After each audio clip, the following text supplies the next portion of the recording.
నోట్లో అయితే నాకు ఇక్కడ గుర్తులేదు.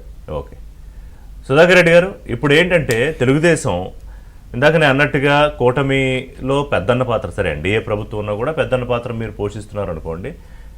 జనసేన సపోర్టు, పవన్ కళ్యాణ్, చంద్రబాబు నాయుడు గారు ఎలాగ కలిసిమెలిసి పనిచేసుకుంటున్నారు ఇవన్నీ. సో ఇక్కడ రెండు ఉండాలి.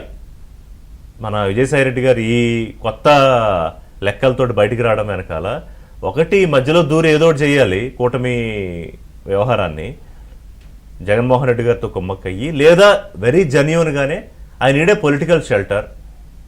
సో నాకు కొంత పవన్ కళ్యాణ్ గారి దగ్గర అయితే కాస్త ఫ్రీగా ఉంటుందని ఆయన బహుశా ఆయన ఏమైనా అనుకుంటూ ఉండవచ్చు, ఎందుకంటే సొంత పార్టీ పెడితే ఎట్లాగూ ఏం జరగదని ఆయనకు కూడా తెలుసు. ఇందాక శ్రీనివాస్ గారు అన్న పాయింట్ని చిన్న బెనిఫిట్ అవుట్గా తీసుకుని రాజకీయాల్లో ఏదన్నా జరగచ్చు అన్న దాని మీద మాట్లాడుతున్నాను విత్ పర్మిషన్ ఫ్రమ్ శ్రీనివాస్ గారు.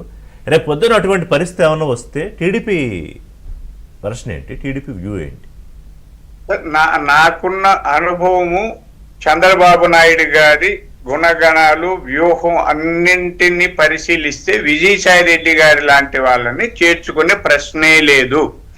ఎందుకంటే ఇప్పుడు సరే ఎవరైనా ప్రపంచంలో పాలల్లో ఉప్పేస్తారండి? పాలు కాచుకొని తోడు పెట్టి పెరుగు చేయాలి, దాని నుంచి మెరుగడ తీయాలి, వెన్న తీయాలి, నెయ్యి కాయాలనుకుని పాలు కాస్తాం. కానీ ఉప్పు బాగా ఉంటది కదా, ఉప్పు పాలల్లో వేస్తే పాలు విరిగిపోతాయండి. అటు ఇటు ఉన్న వాళ్ళని ఒకవేళ తీసుకోవచ్చు, రాజకీయాలు చేయొచ్చు. మిత్రుడు శత్రువు ఇవేమి ఉండవు. రాజకీయాలు అనేది అందరికి తెలుసును. అయితే భ్రష్టు పట్టిన మానసిక స్థితి ఉన్న వ్యక్తుల్ని తీసుకురాం.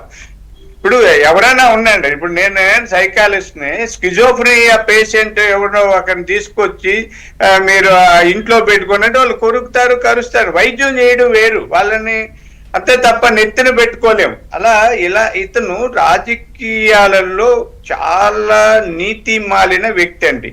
ఎందుకంటే ఇంత కఠినంగా ఎందుకు చెప్తున్నా అంటే, రాజకీయాల్లో చిన్న చిన్న లోపాలు ఉంటాయి. డబ్బులు కావాలి, చందాలు కావాలి, పెట్టుబడిదారులు కావాలి, కొంతమంది పని చేసేవాళ్ళు కావాలి. పని చేసేవాళ్ళు బయట ఉంటే వెనక నుంచి డబ్బు, ఇవన్నీ అవసరమే. ఏ రాజకీయ పార్టీలు వీటికి అతీతమే కాదు ప్రపంచంలో. అయితే దానికి ఒక పరిమితులు ఉంటాయి. ఇంత దిగజారిన వ్యక్తిని చేర్చుకునే ప్రశ్నే లేదు తెలుగుదేశంలో. చంద్రబాబు నాయుడు గారి మనస్తత్వం చెప్తున్నా. అలాగే పవన్ కళ్యాణ్ గారు కూడా చేర్చుకోరు.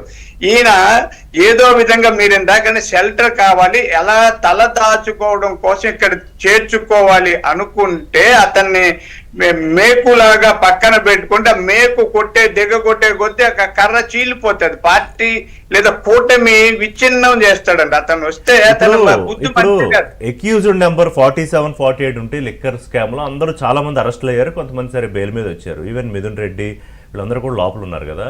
A5 విజయసాయి రెడ్డి ఇప్పటిదాకా ఎందుకు విట్నెస్ గానే పిలువబడ్డాడు?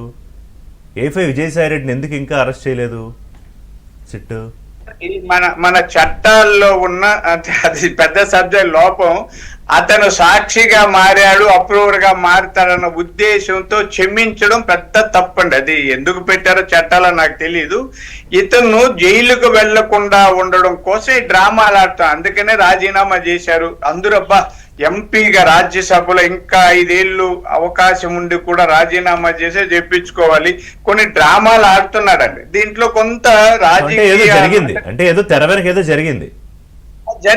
దాన్నే కాక ఇప్పుడు పూర్తిగా చట్టాలు, అధికారాల చట్టం తన పని తాను చేసుకుపోతుందని మీరు నేను అందరూ చెప్తాం. చట్టాన్ని చేసేది ఎవరు? అధికారులు. అధికారులు నియమించేది ఎవరు? ప్రభుత్వం. ఇవన్నీ ఉన్నాయి. ఎగ్జిక్యూట్ చేసే వ్యక్తులే కదా, ఆ వ్యక్తులు ప్రభావితం చేసే అంశాలు చాలా ఉంటాయి. ఎనీవే నాగార్జున గారు, I just want one comment from you here.